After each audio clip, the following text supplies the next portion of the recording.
That men are not to judge of our happiness till after death, by Michel de Montaigne. Till man's last day is come, we should not dare of happiness to say what was his share, since of no man can it be truly said that he is happy, till he first be dead.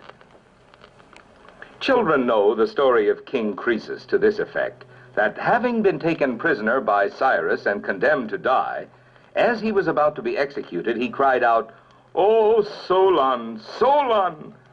This being reported to Cyrus, and he inquiring what it meant, Croesus gave him to understand that he was now verifying at his own expense the warning Solon had once given him, namely, that men, however fortune may smile upon them, cannot be called happy until they have been seen to pass the last day of their lives, because of the uncertainty and mutability of human things, which at a very slight impulse change from one state into another entirely different.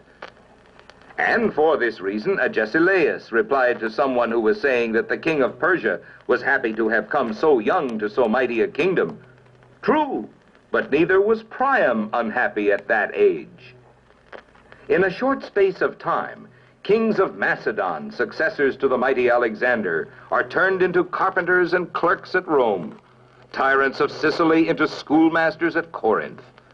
A conqueror of one half of the world and chief of so many armies is turned into a miserable suppliant to the rascally officers of a king of Egypt. Such was the cost to the great Pompey of having his life prolonged 5 or 6 months.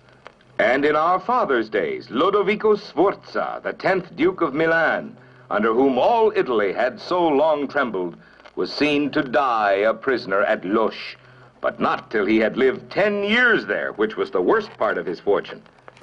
The fairest of queens, Mary, Queen of Scots, widow of the greatest king in Christendom, has she not just died by the hands of an executioner? And 1,000 such examples. For it seems that as storms and tempests become angered at the pride and loftiness of our buildings, there are also spirits above that are envious of the grandeurs here below. So much so does some hidden force o'erwhelm human affairs, and is seen trampling on the glorious rods and axes powerful, making a mockery of those stately signs. And it seems that fortune sometimes lies in wait for precisely the last day of our lives, to show her power to overthrow in a moment what she has been so many years in building, and she makes us cry out with Liberius, "Certainly I have this day lived 1 day more than I ought to have done." In this sense, the good advice of Solon may reasonably be taken.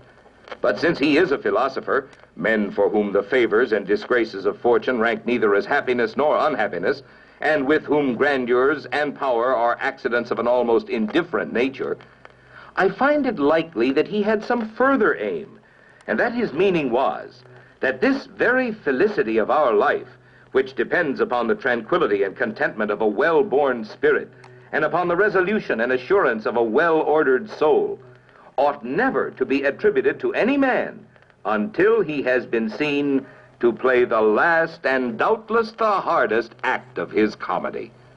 There may be disguise in all the rest.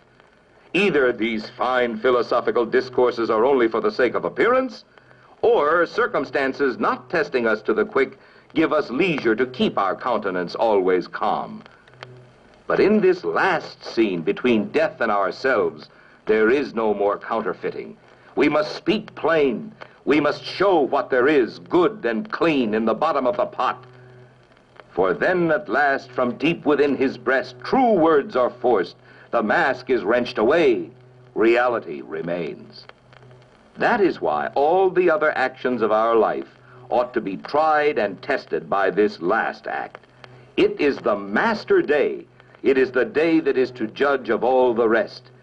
It is the day, says one of the ancients, that must judge all my past years. To death do I refer the test of the fruit of all my studies. We shall then see whether my reasonings come only from my mouth or from my heart. I have seen many by their death give a reputation for good or evil to their whole life. Scipio, the father-in-law of Pompey the Great, in dying well, wiped away the ill opinion that up to then everyone had conceived of him. Epaminondas, being asked which of the three he had in greatest esteem, Chabrias, Iphicrates, or himself, "You must first see us die," said he, "before being able to solve that." In truth, we should rob Epaminondas of a great deal if we weighed him without the honor and grandeur of his end. God has willed it as has pleased him. But in my time, the three most execrable persons, and the most infamous that I knew in all abomination of life, died a calm death and perfectly composed in every way. There are brave and fortunate deaths. In the case of a certain man, I saw death cut the thread of a marvelously advancing progress in the flower of its growth, with an end so lofty that, in my opinion, his ambitious and courageous designs contained nothing so high as was their interruption. He reached the place to which he aspired without making his way to it more grandly and gloriously than he could have hoped or desired. And he surpassed by his fall the power and name to which he aspired in his career. In judging the life of another, I always observe how the end was born. And one of the principal concerns of my own life is that the end be born well, that is, calmly and insensibly.